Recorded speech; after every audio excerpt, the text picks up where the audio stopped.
Hi there. Thanks for joining me today. If you're new here, I'm Catherine. And if you really are new here, this is about as exciting as it gets at my channel. I create journals from old books. And usually what I do is I just turn on my camera, what's on my desk in the morning. You get 30 minutes of it and a whole lot of chatter. You're basically my therapy. So today I have the signatures for Refined Edith, who I'm working on right now, a book from 1929, which is going to be an all sorts book of anything I can create from the illustrations and photos that are in the book called The Edwardian Lady. It's a personal challenge. So I believe I have my signatures ready. I'm not thinking it's going to be too lacy of a book. I don't anticipate sewing any laces along these edges. I do think there will be lace in that will sort of come out here and there. So I think I'm ready to sew, but I'm not ready to sew if I don't have the holes poked in my template for sewing. So I got that ready yesterday, and I'm simply using my awl. I have a few of these lately. For some reason, this seems to be my favorite one, but I have a bunch, so sometimes it comes down to whatever I can grab. I hope you're doing well. I'm doing well. It's not raining out, so that's nice. Sun's trying to come out where I am, so that's nice. The fluffy little black and white tyrant who lives with me, I know for a fact has done all she needs to do outside right now, so if she starts pestering me, she's lying. But I don't want to say it too loud. I wouldn't want her to hear me, but she's having a nap right now. And as hubby and I like to say, don't poke the little bear when the little bear is having a nap. Just let the little bear have her nap and enjoy the peace and quiet. It's like having a baby in the house. Just don't poke the little bear. Kind of like don't poke the mama bear either.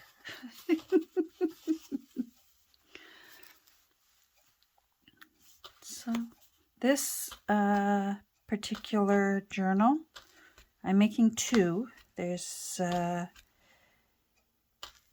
very wise subscriber said, "You really got enough there to make two." I think she's smart, and I thought, yeah. So this one, the refined one, that's going to be a little tidier, not too tidy. I don't like too tidy of a book.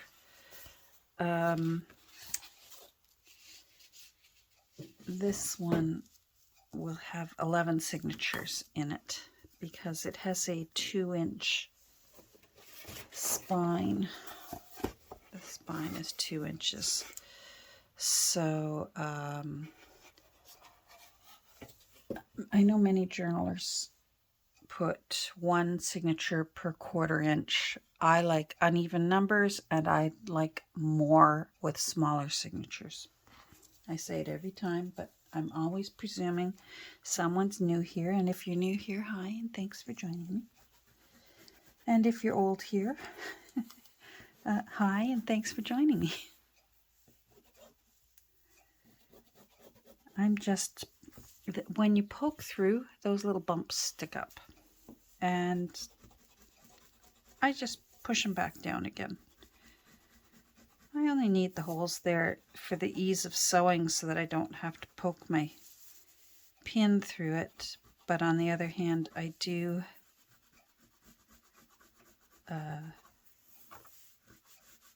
like them there for ease. And then, yeah, you know what? I do it again.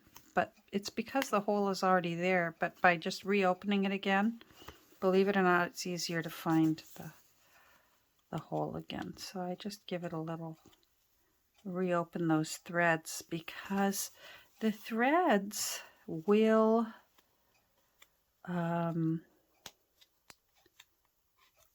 reposition themselves back into where they originally were, which is a nice thing.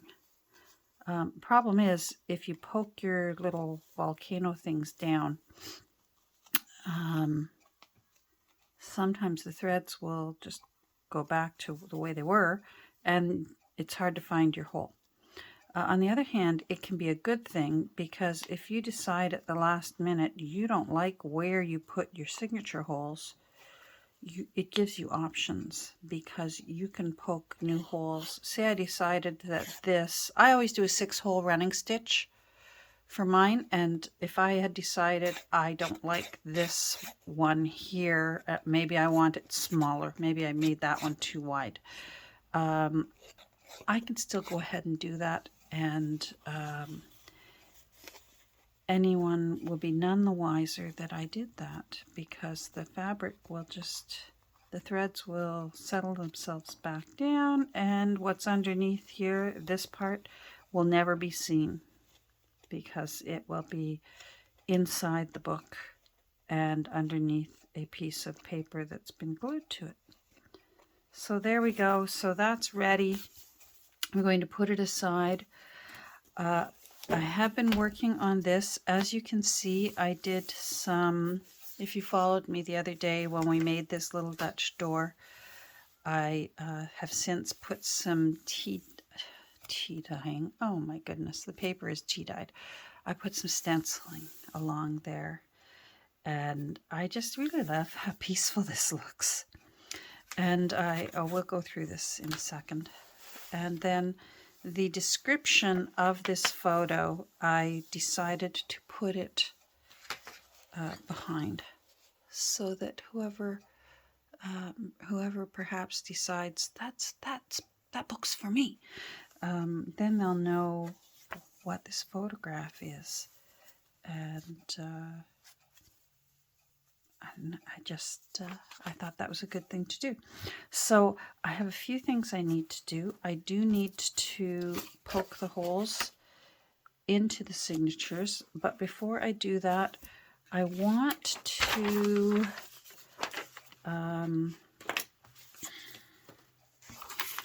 this is the copyright date from the book that this cover, who has volunteered itself to become an Edith Holden book. This is the copyright date, and whenever possible, I still like to include the copyright date again, so that for history's sake, and to thank the book for allowing me to give it new life, I really love to include that. Sometimes I enjoy the front page. I read quite a bit of this book, and I'm doing it a favor. I truly believe that. By giving it new life. The poor author was a product of his era, and he did not have, I like this, and I'm going to save it. It's 2 men at a printer, at a printing press, and I'm going to do something with that, and that will go back into the book too.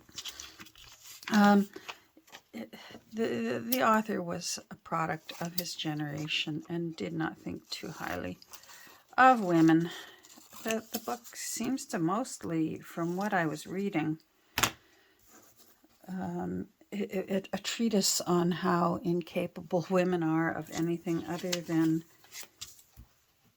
marriage, children, decorating, and needlepoint. And that they should not aspire to any other things, because that will make them dull and uninteresting, and have an unsatisfactory life. So we're doing him a favor. I'm going to, with really old paper, and this is something I am still having to remind myself of. I put the glue on the stronger paper or cardstock, whatever it is, and it will glue down smoother than if I try and put the glue on this old paper. This paper absolutely is old. It's almost 100 years old, but it was also very poor quality. I have a feeling from the research I did on the book, I always research a book to make sure that I'm not going to take apart a book that is a treasure. And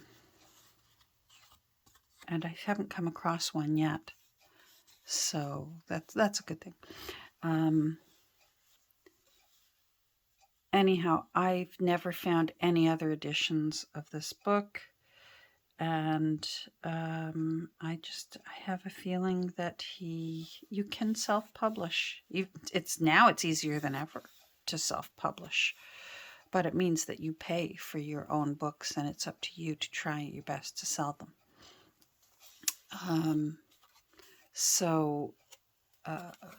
I learned that when I've been approached many times to illustrate children's books for people who are wanting to self-publish. And that's when I learned all about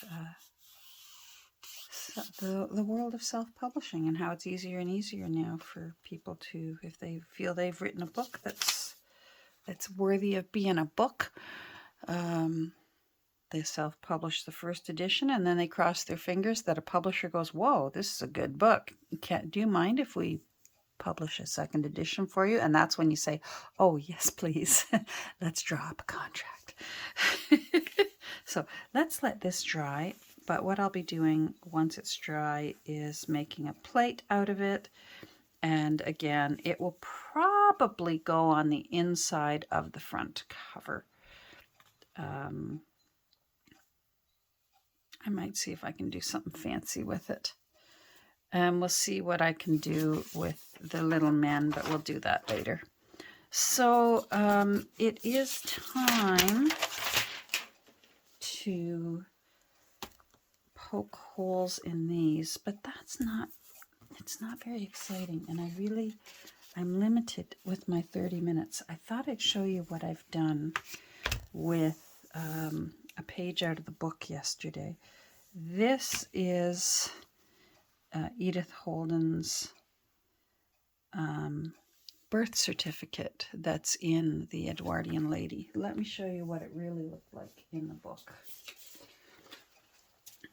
It's back here. This is my other copy. It's not the one I'm working from, but I'm sort of referring to it so you can see how it looks in the book. So you can see here I had a challenge because it was on a split page that was 2 separate folios, and I wanted it all in one. This is her birth certificate. This is her marriage certificate, her marriage license, registration. And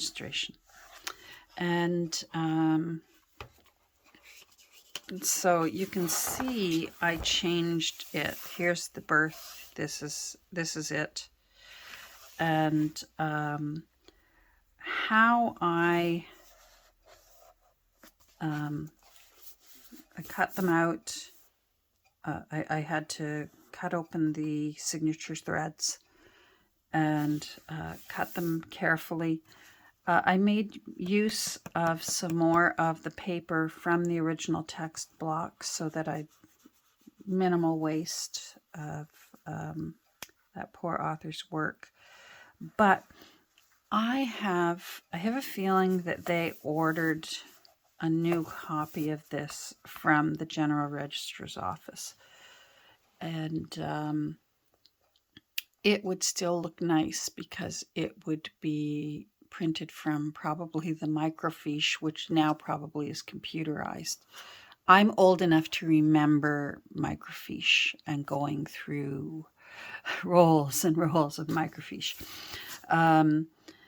Because if this was actually hers, I promise you it would not have looked this nice.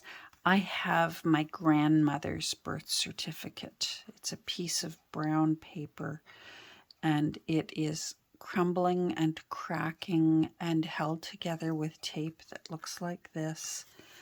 And it's beautiful and handwritten like this.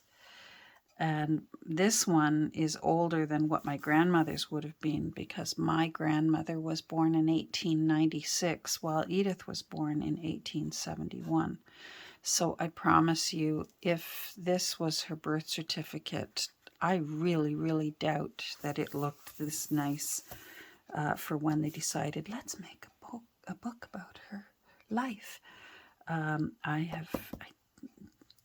Don't hold me to it, but I think they got a copy from the registrar's office rather than a copy that perhaps her mother had saved. So one is going to go into one book, into the refined. I made the executive decision that the refined one, Refined Edith, the red book, is going to get the birth certificate, and it will probably be a tuck spot. Because it's nice and tough, but I bent it up, I inked it, I used my little stainy stencil thing, and I initially just used the tape to hold it together, but then I glued it together, and that will hold it, and it will be great, and that'll make a nice, cool looking tuck spot. So this is the kind of thing I plan on trying to make use of from throughout this book. And I have an executive decision to make eventually, because there's a cute little field mouse here. I still haven't found out who the illustrator of these little sort of tan, orangish, tannish sketches, whether those are Edith's sketches or Evelyn's sketches, or perhaps a little bit of both. Or else I still have a copy of one of her husband Ernest's friends, who was one of the few female sculptors of the era. He was a sculptor. And so I'm thinking I might make something, because that part of the photo, we still got a good portion of that photo of she's working on something there. Or else the little field mouse. So I have to decide on that later. So that's what I did. And for now, I just have this one held together with that piece of faux cellophane tape. And it's in the basket for the grungy green Edith. So I thought I'd show you what I did off camera yesterday. And then I've got this cute thing I want to share with you. Because honest to goodness, the poking the holes in these signatures, you've seen me do it many, many, many, many, many, many times. That's one of the things I'm not afraid to do on camera. Sewing the signatures? No, not doing that on camera. So my husband got the groceries the other day. He's really awesome at getting the groceries. And I'm, after 63, so 43 years of getting groceries, I'm really tired of buying groceries. Well, he's great at it, and he doesn't mind. And so he went to get groceries the other day, and he came back with these tiny little pies. How cute is that? With the little window and it just says old-fashioned cherry pie, and it's bilingual because we're in Canada, tarte aux cerises. And he also got an apple one. I still haven't taken the tags off. I wanted to make sure I could get the price or the best before date off. And I was able to with my blow dryer. So I have to take the blow dryer to these two. And there's just so many parts of it that are usable. Like, first of all, the front. Wouldn't that make a cute pocket? Or a cute tiny journal? Like, there's just these are so cute. Now the sad thing is he didn't enjoy them. I don't. I'm really fussy about my pies. My mother's pie crust really spoiled me for life. And I'm very, very fussy about pie. And I don't like making pie crust. And apparently I'm not that bad, but it doesn't taste like my mom's pie crust. Anyhow, so poor Dan was hoping these would be better than they were, because he was hoping it was just a little pie and that it would be just a tasty little pie for him, because he knew I wouldn't be interested in this, especially cherry pies. Cherry terrifies me. I bit into a cherry once that was not pitted, even though it said it was pitted. And that's a terrifying thing if you've ever done that. Had a cherry pie, which I love cherry pies, and a cherries jubilee and all those things. I love those. And biting into that pit and cracking a tooth ruined it forever for me. So this one I'm going to open like that, so I can maybe make a tuck spot out of that, and then I can make a tuck spot out of that and that. So I won't use the back, but if I were ever to make a tiny little, wouldn't that make a cute little tiny journal? I don't know. My mind is just going crazy. It's almost worth buying the little pies just to get these little boxes and chuck the pie. Mind you, he said he didn't really enjoy them, but they went. And not into the garbage. Unfortunately, that side got ruined, but I've still got 3 other sides that are good on the apple. So those will get used. So if you live in my area, now where would he have got these? He got these at Metro. So those of you in Ontario, or maybe in Canada, maybe they're nationwide. I don't know. He got them at Metro. Might be worth buying a little pie just for the box. Now I need these, and I need my gardening knee pad, and I need my little tin. You know, it's getting exciting when I pull out my tin for sewing signatures. So in my, if you ever want to see inside it, in my tin I have my favorite threads that I use depending on the main colors of the pages. I do use black if I've used if the center folio is from an old black photo album, those black ones, I will use black thread. And otherwise, I use a heavy duty. I really prefer Gutermann. I haven't been able to get it lately, so Coats and Clark will do when Gutermann is not available. Coats and Clark. And beeswax. My little case kept wanting to fall apart, so that's why it's taped. In case you're wondering why it's taped together, it kept wanting to fall apart. I use corsage pins or hat pins because I like to stick it through one hole. I've usually got more cheesecloth in here than just this. I'm going to have to replenish my cheesecloth in case I want to stick some cheesecloth out the end. And I've usually got a few more selections of little pieces of lace that sometimes I like putting at the end. I love this one. I think this came from some Happy Mail from you, Nancy. And this little cotton scallop, when it fits the right sized book, it's so cute. I usually end up cutting that part off because it's really bulky. This is the part I love, and it's so soft.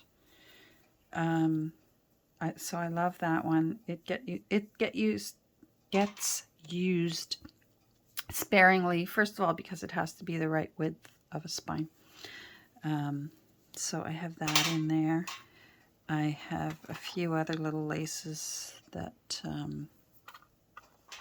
that I enjoy. I save some extra pieces of the nothing gets wasted, of the cheesecloth in case after I've finished gluing down the first piece I feel like there's not enough cheesy threads hanging out. I'll save these and glue down extra cheesy threads. So that's what that is, if you're wondering why she got that. Here's my favorite one for when I like doing the raggedy.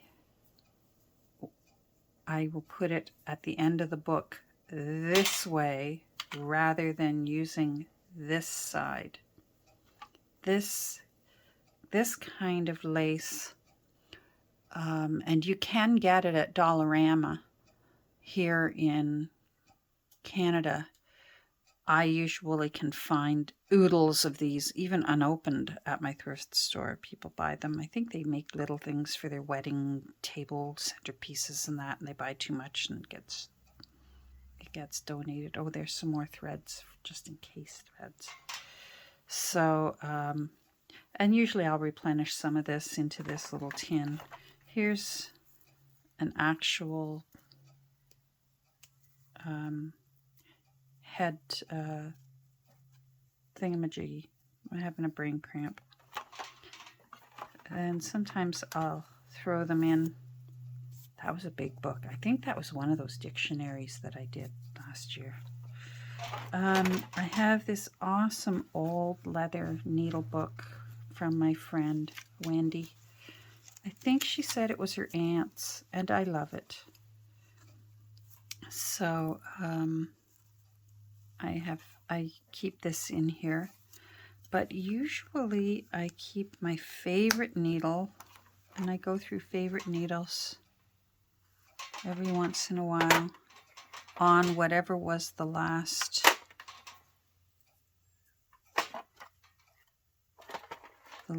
spool I used.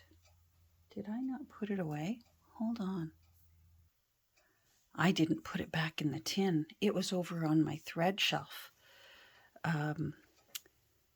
See, Gutermann. This is my latest favorite one. I like using a needle that's thinner than my awl. And you will find your sewing so much easier. Plus, if you don't do great big fat signatures, your sewing will be much easier. Going through 4 folios is so much easier and faster than trying to go through 12 folios. And I like a longish needle. So I always keep my favorite needle, my lately favorite needle. Oh, don't say that. Stop. So that was the color I used for the last book. Oh, I guess that would have been my book. I always have a thimble in here. This was my mom's. And sometimes you need the thimble for something. And so I have lots of thimbles, but I keep one in there just in case.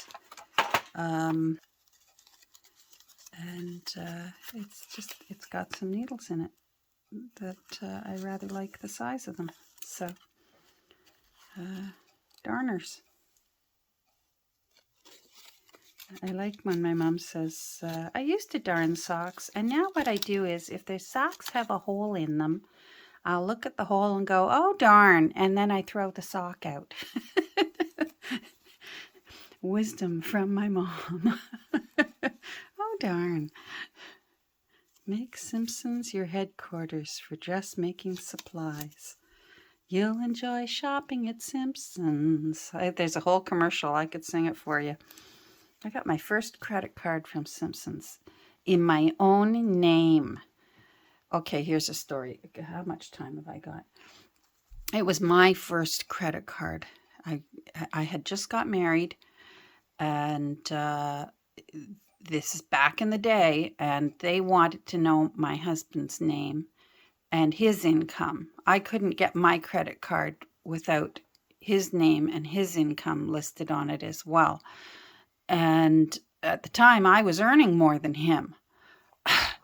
Anyhow, I put it down. I wanted my Simpsons credit card because I liked shopping at Simpsons. And they sent me my credit card. I was so excited I could feel it through the envelope. And it's my Simpsons credit card. I qualified. And I opened it up, and the name on the credit card said Mrs. John Doe. That wasn't his name, but it was his name. It just said Mrs. at the beginning. And even back then I knew, hey, I mean, I did take his last name, but I wanted my name on it. This was my card. He didn't even want a Simpsons card because I could have said send us two. And he said, no, I don't want a Simpsons card. This card was for me, and I sent it back to them. I'm so proud of myself. This is one of my, I was a modern woman even back then. And I sent the card back to them and said, can you please reissue me my credit card in my name? And they did. So proud of myself. And then it went out of business. I wish I'd saved that card. Maybe I did. I should check my old jewelry box. It might be in there. Anyhow, well, we'll end on that note. We'll end on my triumph story of my first credit card and having to send it back and get it put in my name. Oh, and in here, hold on. Yeah, see, I'm not done. Oh, there's more lace. These are I'm going to need these, so I'll leave them out. These are my great big huge flat paper clips that I like holding together for when I use my awl and start poking holes in signatures, which I'm going to do now. So thanks for joining me today, and I hope you have a great rest of your day. And we'll get together soon, and this will definitely be a text block by then, and it may even be inside the cover. Let's hope I can get some stuff done today. Take care. We'll talk soon. Bye.